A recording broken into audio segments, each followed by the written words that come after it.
then. Okay, sure. Here we go. And we're live here at the Station of Decapitation Without Your Head. I'm Nasty Neal. I'm joined by David Blue Garcia, the director of the Texas Chainsaw Massacre. We both have it. Very nice, very nice. I'm a huge fan, and not just because you're here. I was a huge fan of your film. Of Tejano? Yeah. Oh, awesome. Yeah. Well, of Texas Chainsaw Massacre, but yeah. Oh, yeah. I'm sorry. Yes. I thought you meant my original film that got me the job of Texas Chainsaw. Yeah, I'll be honest. I'm a very bad host. I should have sought this out and watched it, but I am going to, because it is cool when you watch some movie of somebody you like, and you like it, and you're like, oh, I got to seek out this guy's other work. Yeah. Well, I only have the 2 movies so far, so it's not too hard to do the research on me. Yeah. How did Tiano lead into getting Texas Chainsaw Massacre? Well, it was seen by the studio, by Legendary, and they thought I had a lot of promise as a filmmaker. I made Tejano for $60,000, super scrappy with a tiny crew of 8 people, and they just saw a lot of promise in me and thought that I could be handed something bigger and I would do something interesting with it. So when they come to you, what do you think right away? Obviously, it's a huge movie, but a huge franchise. So what are your thoughts?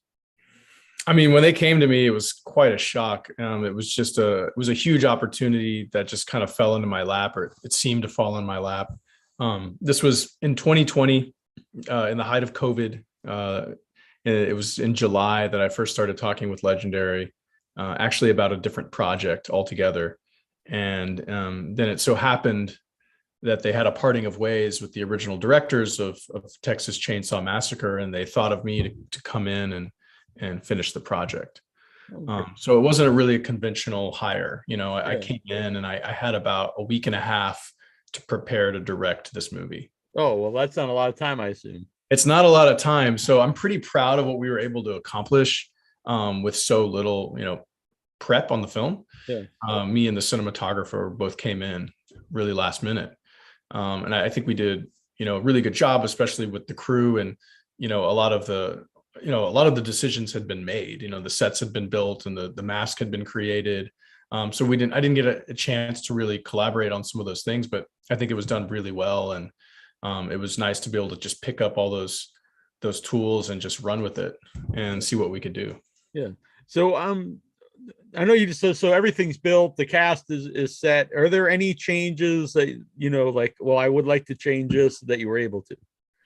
Yeah, there were so many. I mean, there was a lot of long Zoom calls with the producers, with Fede Alvarez, who's one of the, major creative voices on this film. He co-wrote the story and had a lot to say on the film, but we would get on these long Zoom calls and just kind of discuss. We went through every page of that script, and him kind of explaining where the script was going, what they were trying to do, and me also kind of pushing back where I saw a fit, where I was like, well, I don't really understand the motivation of this character here, so like I'd like to, maybe change the scene a little bit and give them something else to do. So like, for instance, one of the examples is just that Lila was kind of on the bus for a long sequence in the middle of the movie, while her sister Melody is under the house. She's in the house. She's under the house, running through the floorboards, being chased by Leatherface, and Lila's just sitting on the bus doing nothing. So we were able to write this little sequence where she comes out of the bus looking for Melody, and she ends up, being able to rescue her. So just giving characters things to do, and I was able to delete some scenes, because I had a kind of a limited schedule, where I lost a week of shooting because of the way the director exchange happened. And so I wasn't getting those days back. So I needed to come up with ways to have enough time to get all the practical effects, because, we wanted to do the effects practical. We wanted to get the blood in camera. But all that stuff takes a lot of time. It takes a lot of time to set up, takes a lot of time to shoot, and then to reset. So I was like, well, how do I afford myself more time to do these kind of blood gags and things? Well, this scene doesn't really add much to the film, and I could actually see cutting that in the editing room. So we'll just cut it now, And so I didn't have to film certain things that were in the script. That's interesting because I personally like the runtime of the movie. I think for the most part, a slasher film doesn't need to be like really long. I Mhm. think you can get tired of it, honestly. Yeah. So but I've actually had arguments with people about your film online about the runtime. So Yeah, I that's think it actually interesting. worked for it. There's no real like long version of this movie. Like my director's cut, the first cut we made was I think 90 minutes or 89 minutes, And at one point we had this, we're going to do a brutal cut. Let's just cut everything out. We had it down to under 70 minutes just to see how it That worked, would work. how Yeah. it played. Now that was too fast, so we added some minutes back in. But the thing about it is it doesn't feel short because it's so intense for so long. Once Leatherface is awakened and puts on the mask and comes to town, like it just keeps getting more and more intense. And so you can't keep an audience at that level for very long. Mm-hmm. You gotta end the movie pretty quickly. Mm-hmm. And I think Fede's other movie, Don't Breathe, is also pretty short, really short runtime. Yeah, another great movie. Yeah. Now I assume you're a Texas Chainsaw Massacre fan of the other films. Yeah, I definitely am. I wouldn't say like I'm some super fan, and I'm not like, I don't know all the lore and everything, but when I saw that first movie, it freaked me out. And it's one of those, there's certain movies that you remember exactly where you were and the situation when you saw it for the first time. And that's one of those movies for me. So what was the first time you saw it? I saw it on cable TV when I was like in high school, maybe early high school. And it was, one of those things where you just turn it on and the movie's playing, and it was all right at the beginning of the movie. Kids are in the van. I didn't understand what it was. I thought it was like a documentary. And it just, as soon as Leatherface appeared, it just scared me so much. I turned the TV off. I was just like, had to get away from it for a minute. Mm-hmm. And then I was like, I turned it back on and finished the movie, but it was like so bizarre to me and frightening. Yeah. Yeah, it's funny you mentioned the documentary because it's a movie I think plays better because I've seen it in an original 35 millimeter print. It was really bad print of it, honestly, on at a local theater, and then I saw it the same theater restored, and I thought it actually took away the restoration because it was too bright. And there's something like gritty about the original one where it's like you're not supposed to be watching this. Yeah, exactly. Yeah, there's something. It's funny. I just had lunch with Kim Henkel, the writer of the original film. I just saw him just a couple hours ago, and he was talking about how when they made the first one, they knew that there was going to be a lot of bad theatrical presentation, like because film prints get really dirty, and and they don't even clean the theater screens back in the 70s. Like the screens were all dirty and everything. So when they made the film, they wanted it to work no matter if the sound was working in the theater, if the picture was working. They just wanted to make a film that worked beyond all that. Yeah. So I don't think he gets enough credit, Henkel, because people talk about, obviously Tobe Hooper deserves a lot of credit, but a lot of people don't really talk about him unless you they were definitely a team, and he was a huge creative force. But Tobe, of course, is a master. So I saw that Henkel's going to be doing a convention, though. I think it's his first one, at least if he does not do many. He doesn't. He did one Frightmare weekend a couple months ago. That's what I was thinking of, Texas Frightmare. Another one, yeah. I went up there with him. Oh, you did? Oh, awesome. I've been to Texas Frightmare. I didn't get to go this time, but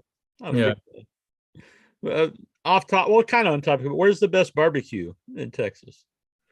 I haven't been all over Texas. I haven't had all the barbecue. Texas is very big. It's like I haven't had all the barbecue here, but I've there's a small town close to Austin called Lockhart, which is famous for its barbecue, and it's got a couple of different places: Kreutz's, Smitty's, and Black's. And depending on who you are, you'll swear by one of the three. So usually when I ask that, everyone says not Dallas, it's Austin is the best barbecue. I like to eat. So was John Larroquette already involved in when you take over? No, that was still being negotiated. So while I was on set shooting the movie, they kept whispering in my ear, we're talking with John, he's interested. And I was just like, great, keep doing that. But I never had to personally make a call to him or anything. they were able to bring him on. The producers were able to bring him on their own, Yeah. So, and it was a pleasure to work with him. So. Yeah, it's a really cool one because we've seen other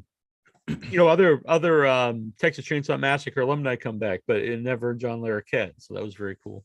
Yeah, and he was just so amused that this gig, one of his first Hollywood gigs he ever did 50 years ago, essentially, is still going to this day. He's just like, thought that was so funny. Yeah, and you never know how people like that will take to it, because there are some people who don't want to even mention that they've been involved in horror movies, and then some people think it's cool. Exactly. Would you like to have included any of the other former alumni of Texas Chainsaw Massacre? It'd be really interesting to do something with like the hitchhiker, whom I've met, the actor, and I'm actually, I know him fairly well, and the name is escaping me at the moment, but I know John Dugan really well. I'm really good friends with John Dugan, but we all know who he is. But I'm gonna look it up right now. I'm gonna cheat. Ed Neal, of course. Yes, of course. Yeah, that'd be really fun to bring him back into the fray. Yeah, see what he's up to. Mm-hmm. He's a very interesting guy. Mm-hmm. Both Ed Neal and the Hitchhiker. Now I know that there's sequels. They've said sequels are coming. Are you going to be involved in those? Yeah, I mean, I can be. Depends on the idea. I have to. It's like got to find the right take, the right idea. Something that really makes sense, and we'll see. We'll jump on that. We haven't really decided on a direction yet, what it's going to be. I mean, we can kind of do anything, really. I mean, we can continue telling this story, or continue in this modern era, or we can actually jump back into somewhere else in the timeline. So that's interesting. That's we've seen that with Pearl and Maxine, and I think that's a really cool take on a movie where you can jump around the timeline and see where we are. Right. Yeah, create more of the lore, like what happened to Leatherface during all these years and what's been going on with the family, Yeah. The thing about a good way to, like you said, there's no canon with there's no canon with this franchise. It's just all over the place. So you can really kind of pick and choose and do what you want. Yeah. Along those lines, then when you did, you get involved, obviously it's Texas Chainsaw Massacre, so that's cool. But what about this particular project interested you though? Like when you read the script? Well, I literally had zero choice. I had to take the job. Oh, okay. Think about it. Think about this. I'm sitting in Austin in 2020 in August, and I'm not working much because it's COVID, and they offer you a Hollywood movie. You're like, of course you're going to take the job, And when I read the script, the thing I noticed the most was like how fast it moved, and how much action there was, and how much suspense storytelling in the set pieces. I really liked that. I really dug that. I mean, the stuff that stood out obviously was like Melody under the floorboards, kind of being pursued by the saw, and then the bus scene, which was just like a great climax, and like the first massacre that we've probably seen in this franchise. And I just thought, man, how are we going to do that? It's such a fun logistical filmmaking challenge to have to tackle those sequences, because it is in a small area too. Super small area, very claustrophobic. The movie starts big and it just kind of squeezes and gets tighter and tighter into these little tiny spaces.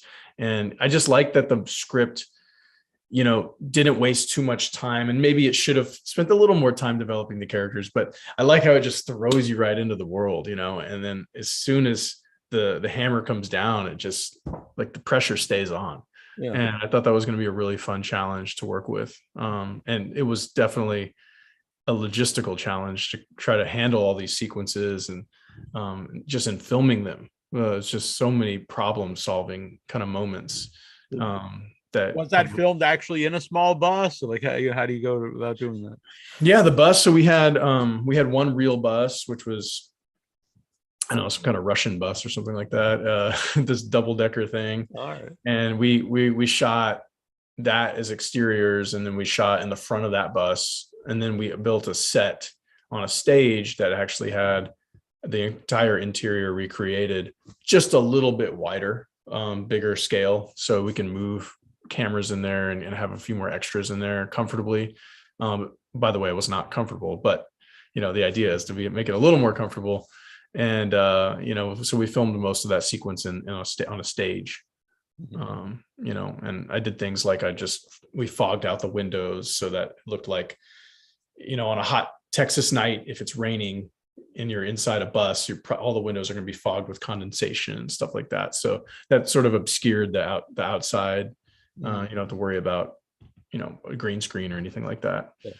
Yeah. Pepe Potit says the bus scene was brutal and he loved it. Now, I do want to bring up, because there are people I know on social media who did not like the bus scene, even in the trailer. And I will honestly, my opinion, there's people who are not going to like, there's always going to be people who yeah. That one in particular I thought was weird, because they said that made the movie woke, which I would think it was the opposite, because he's actually killing the I think you're right. I think if you're anti-woke, then you'll enjoy seeing the woke people get killed by Leatherface, right? Because Leatherface doesn't care. He's in his own world, and his world is not really changed in 50 years. I mean, he's kind of been living in seclusion in this orphanage, and he kind of comes out and he gets onto this bus. He sees all these people with these little cell phone devices he's probably never seen before, and the blue lighting and the hip hop music. And he just kind of takes a look at it and he's like, I don't care. I'm just going to kill everyone. I'm mad at you guys. So I thought, yes, it is played for a little bit of humor, and that's sort of something that I brought to that scene. You can blame me. I brought the whole thing with everyone raising the cell phones up and filming him, but I just thought of that's what people do. Literally, that's what people do. I see videos where there's a bear attacking a tour group and everyone is just standing there filming like a dummy, and the bear's coming. People think that they're protected by the phones, and they're not. Right. If you're looking through the lens, it's not real then. Yeah, but that is the humor, right? It's dark humor. So, if you don't like it, I'm sorry, but that's what we did. Well, I mean, the second movie obviously is very overtly comedic, but I think there's a lot of dark humor in the original film too, even though it is a very dark movie. You're right about that, and that was intentional. Kim just today was telling me, him and Toby, they thought a lot of that stuff was really funny. They were trying to make jokes, and people didn't really get it because of the rawness at first, how raw the filmmaking was, and then over time, people started to see the humor and how absurd that first movie is too. Yeah, a lot of stuff with the cook, which I think he's probably the most underrated of the family, because a great performance. And there's a lot of little just funny things, him poking the girl with the stick, and yeah. Maybe I'm just a weirdo, but I found it funny. Yeah. It's Fuzzball Production says, super happy to see David on the show. Keep up the great work. And what are you working on currently? I can't talk too much about it, but I did write a movie last year and was able to sell it, and I'm developing that as something I'll direct as well. So it's like in the horror sci-fi space, and it's also Texas themed. It's sort of inspired by my upbringing on the South Texas Mexico border. So it's a little bit more up my alley, and it just continues my tradition of making Texas movies, because I made one called Tejano, which just means Texas Chainsaw Massacre, and this one. So we'll just keep going with that theme. I didn't know what Tejano meant, but now I know. Speaking of South Texas, I know did Tejano play South Texas Underground Film Festival stuff? It did, yeah, in Corpus. Yeah. Yeah. I know the family that runs it, Marielle and Robert Perez, and their son Elvis is very cool. And so you said, because I was going to ask, like, how important do you think festivals are to a filmmaker? And since you said, that got you to do this, I'd assume they are important for you. Yeah, I mean, it depends on the kind of film that you make right now, and it depends on who you meet at the festival, really. Right. And I did enjoy my time touring with Tejano. I think it played at least 20 festivals, and I went to quite a few of them. And I think it was important to be able to see that movie with audiences, and to do the Q&As, and to discuss. I mean, it made me learn a lot about, first of all, talking about movies, and also seeing how the movie I made influenced people and what they took away from it. I thought that was a really great learning experience. I also got to meet a lot of other great filmmakers and festival programmers and people, but ultimately I did sell the movie outside of my festival connections. Okay. So in the end, it didn't really matter all the festivals did. Yeah. But I do appreciate, premiering at the Dallas International Film Festival, won the audience award. And that really helped us kind of, maybe helped us get the sales agent that took the film. So, yeah. I do think meeting people, like you said, and you get to collaborate with people is something. You never know who you're going to meet, and down the road they might hire you or have some project that they want to work with you on. So yeah. So you mentioned, the Leatherface doesn't care, and in our video review I do with my friend Annabelle, we do dinner and a movie, and we review movies over dinner, hence the name dinner.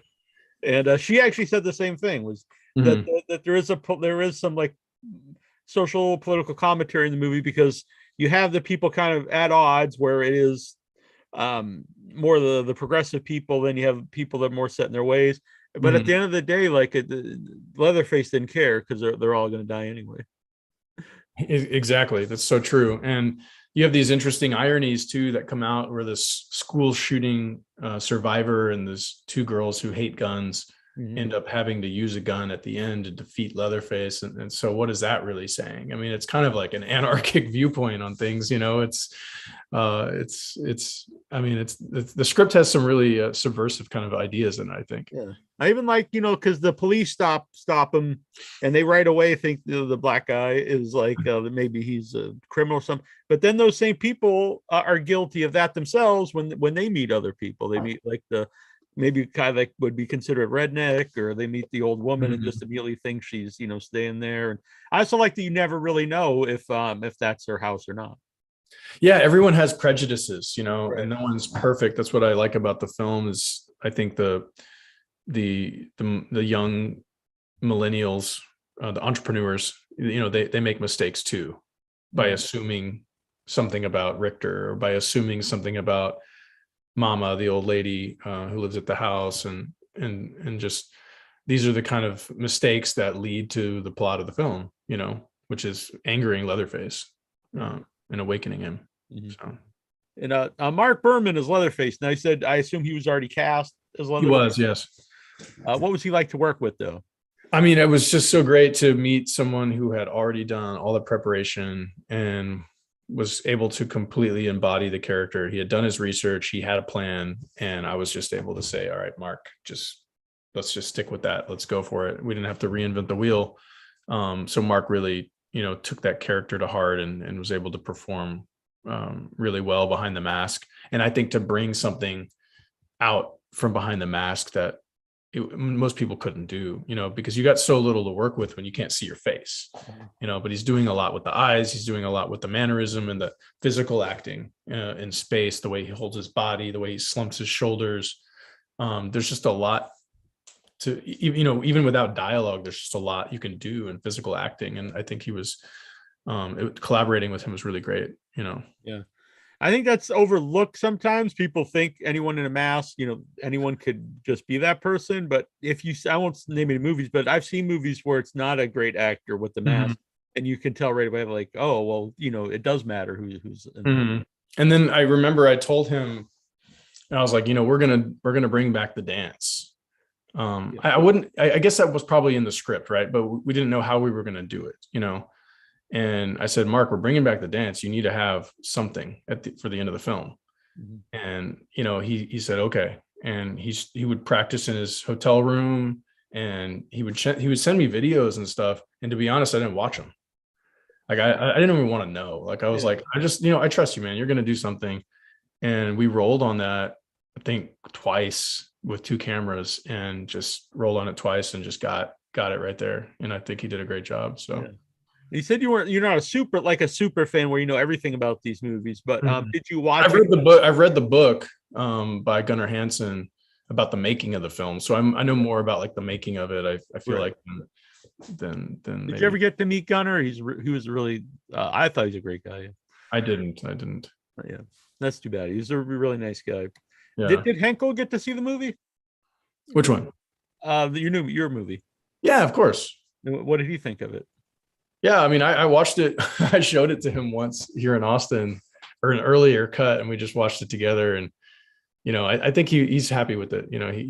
He's happy with it, but he also knows that there's more stories to tell in this world, and eager to do that too. So right, and it's not like it's the first sequel. There's been many of these, so he directed one. So yeah, right. Yeah. Now, have you seen all of the sequels? I have not. All right. I have not seen all of them. Yeah, there's some you don't need to. I won't. I don't want to be mean to anybody. Honestly, and when I got the job, I was like ready to watch all of them, and they told me, like, listen, just, you don't need to watch them all. Like, this movie has nothing to do with most of them, but let's watch the first one. And I did watch the first one and just took that to heart. And that was like the last movie I saw before I made this movie was that first one. And I just hoped that some of that would come out through. There is the because when I was watching it again for the interview, I took some notes, and I think there's some shots that's very similar to the first movie where it's kind of shot from underneath them, and you can see when the millennials are walking like down into the town for the first time, very similar to the iconic shot when you see the back of her red, going under the porch swing. Yeah, we actually did film a literal homage to that porch swing red short shot, but we ended up cutting it, and it just didn't. But it has that feel like a similar shot, and, yeah. And I really think even some of the stuff when you first see Leatherface for the first time is similar, especially when he becomes Leatherface, when he's when the door opens and he's there and he's Leatherface now. Yeah, we didn't go quite as gritty as maybe I would have wanted to if I had more time to prep the movie, but I did want the movie to feel a little bit grittier, a little bit not so Hollywood, not so like big, So certain things that I did were, like, for instance, when Sally is in the field, the sunflower field at night, I didn't have any cranes out there lighting the field. Normally you would have big cranes with big lights lighting really far back just so you could see detail. But I just said, I want it to feel like when you're actually in the country and you're just driving out there with a flashlight, some headlights, things fall off to blackness, and I know that's not super cinematic all the time, and it doesn't look big budget, but that's what I wanted. I wanted to feel a little bit more darker, just like the original film, because in the original film, they shot on a really slow film stock, and they didn't have the lighting power to light the background really. And that's why it looks that way. Things kind of fall off into blackness, but I think it's kind of scary. So yeah, definitely. Yeah. Was it always not to spoil the movie, but was Sally always going to be killed in the film? Yes. Yeah, she was. Now it happened in different ways, and we actually ended up extending her life a little bit. After like an initial test screening, we decided we needed a little bit bigger of an ending. And so what we ended up doing was we went back to Bulgaria where we shot this movie, and we shot more of the ending, which was the theater sequence where Lila gets the gun from Sally. And she says, you got to stop running. If you run, it'll haunt you forever, basically. And she goes into the theater and pursues Leatherface. He pulls her into the pool of water and all that stuff. That's all new. That was all new stuff that we shot. So we kept Sally alive a little longer so she could have that final moment. Yeah. With Lila. Which is neat. I mean, it's a character everyone, wants to see. But it's also like a little bit troublesome because it's like, how is she still alive after getting chainsawed in the gun, So I personally am fine with that, because when I watch a slasher movie, I don't necessarily need 100% realism, but I can understand other people did have issues with that. Right, and then so she originally died there. She gets chainsawed in the gut, thrown into the trash, and like to me that's just another Leatherface doesn't care kind of sequence. She spent all this time. She spent all this time thinking about him, and then she confronts him. He doesn't remember her. He just walks past her like she's nobody. And then later he just kills her and throws her in the trash. And that's not a disrespect to her character or the actor or anything. It's just what Leatherface would do. Yeah, it's more sad, really. And she spent all these decades, obsessing about it, and at the end of the day, he didn't even care. Yeah. Fuzzbones. And what was your favorite scene and the hardest scene to do in Texas Chainsaw Massacre? Hmm. You know, in some ways, the hardest scene was we call it the crawl space, which is where Melody goes under the floorboards. And I don't know if it was quite the hardest scene to shoot, but it was, for whatever reason, the set wasn't ever finished, and that was one of the sets that when I came onto the movie was not finished, did not have a plan for that set. And I was constantly, we just kept pushing it into the schedule, like pushing it towards the end of the schedule. And we're just having meetings about the crawl space like every day. I had to go and make decisions and just like measure things and like figure out where the cameras were going to go. And I don't know, it was just very tedious to design that, because you're working in a very tight space. You want it to feel claustrophobic, but it also has to be big enough so that you can have actually actors moving and the camera moving and stuff like that. So that was interesting. But I think the bus massacre was very memorable to shoot. And I think the main difficulty with the bus massacre was the COVID, actually. Because, that's interesting. Yeah, everyone. Yeah, so with COVID, we had very strict rules. We had we never had a case of COVID while we filmed that movie, so everything worked. All of our precautionary measures worked, but we had to clear the set every 30, 45 minutes because it was such a small set. We had to clear all the actors and all the crew, and then we had to come in and sterilize it and then air it out. So I would get on there on the bus. I get all the extras on, 20 extras. We got an actor. We got a chainsaw prop. We used a real chainsaw at one point in there. And you get everything set up. You get everything coordinated, the blocking. You hide the guys with the blood cannons. You do all the stuff. And by the time you're ready to shoot, the assistant director is saying, all right, we got to clear the set so that everyone, we could sterilize it. And so I could never get momentum in the bus. And I had a lot more sequences. I had a lot more like shots that I wanted to do in the bus that were just like more kills and more ideas, like more individual ideas, like certain people being killed. I just was not able to shoot because of this lack of momentum in filming it, constantly having to come off. And another reason we had to come off is because once we got into the blood, it would get so bloody in there. And there was like a layer of blood on the floor. It got dangerous. People were slipping and falling and stuff like that. So had to come in and mop it all up, Yeah, bring in the blood mopper. Bring in the blood mop. So that was a real tough sequence to shoot. And it was, really tight quarters. And it was fun though. So no tunnels or buses in what you're writing now? Like we have to stay away from tight spaces? Oh no, the thing I wrote has lots of tunnels and spaces. They just I guess you're an expert now. I can't get away from it. I don't know. I need to write something that takes place on a beach in Hawaii, but I don't do it. I go into caves and things like that. So how did COVID affect the movie coming out? Was it always going to premiere on Netflix, or was it have a theatrical run at all? I mean, they took a look at theatrical, and then at the end of the day, just didn't feel like the timing was right, and didn't feel super confident in the market, and also in, they released King Kong or whatever, which was right really big. That's a huge franchise and a really well-known IP that does very well overseas. So they knew that was going to make a lot of money, or they hoped. And I'm sure that was a bit of a gamble as well, but I think they wanted to do it, but they just found that the Netflix made more sense, and that more people were probably going to see it when it released on streaming. And the same thing's going to happen with, the Hellraisers coming out on Hulu. And we just had Prey, come out on Hulu as well. Yeah, that was a big surprise. So it's like, even Ron Howard had a big movie come out on Amazon Prime.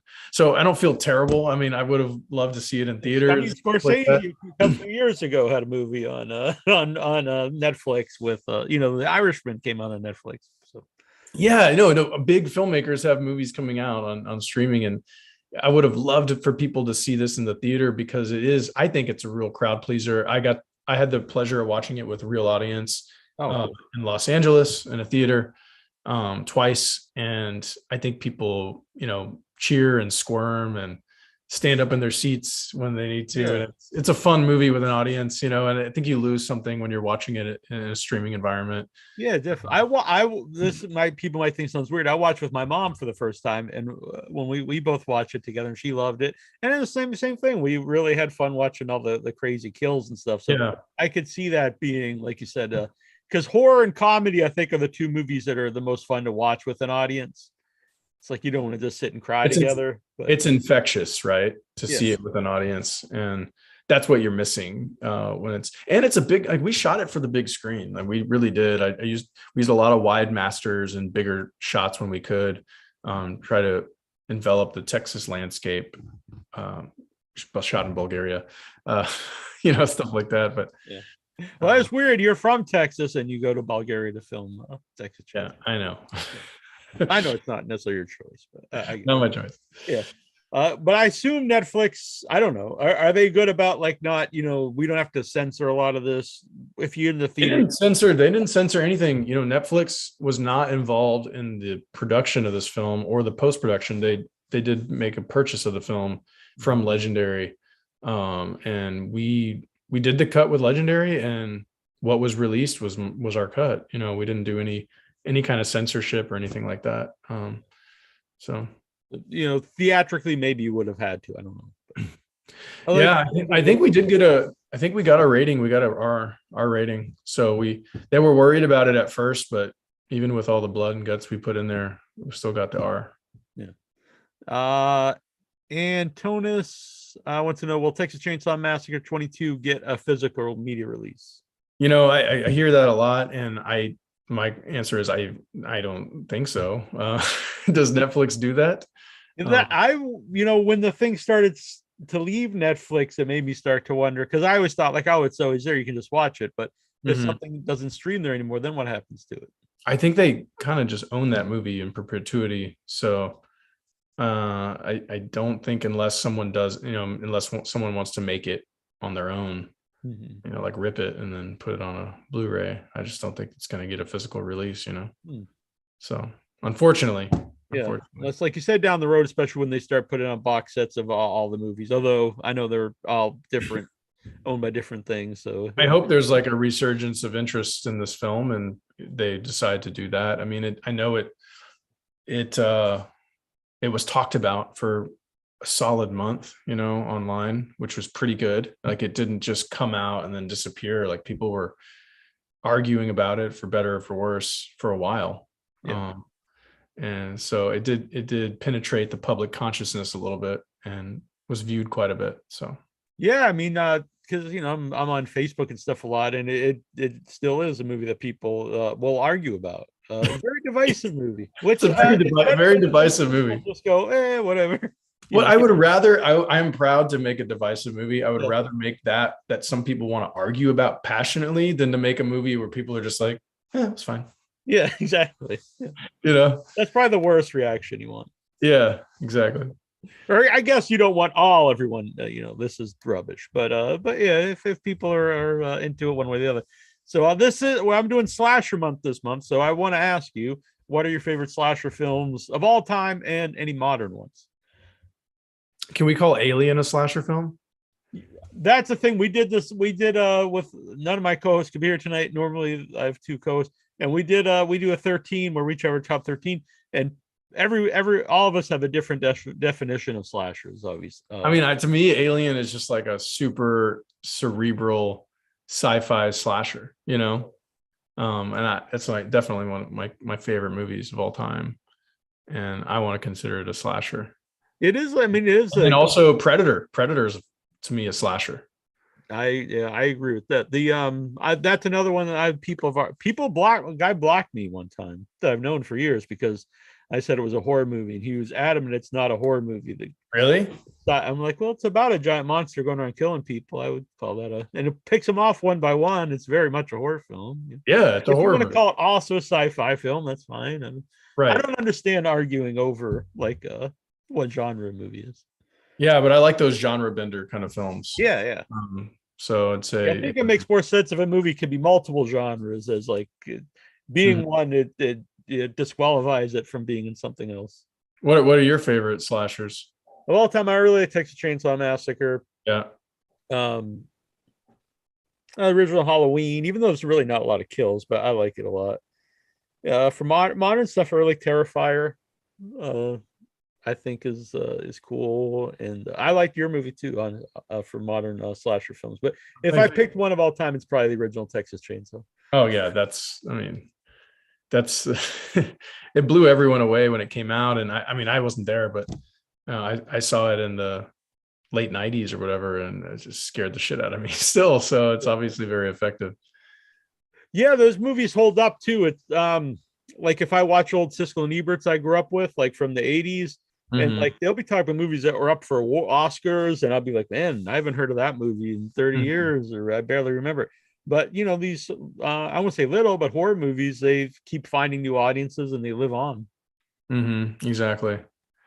And to tie in like Texas Chainsaw Massacre with Alien, I found this interview with Ridley Scott talking about the making of Alien. I don't know if you've seen this interview, and he's saying I want to do I want to make Texas Chainsaw Massacre in space. That's what he says. He's like, that's what Alien is. He's like, he says, yeah, he's like, Texas Chainsaw Massacre did it so good, so well.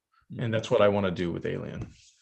And so there is sort of like a spiritual connection to those two films, because it clearly inspired Ridley, you know, when he made it. Yeah. But it is clear, it's definitely a horror movie. It's set up like it just happens to be in space. It is very scary. I have an alien thing somewhere here, but it's buried behind all my nonsense. So where can people follow you to see what you're up to? Not in Texas, but you know. Man, I'm terrible at social media, right? Like I have an Instagram at David Blue Garcia, but I rarely post anything.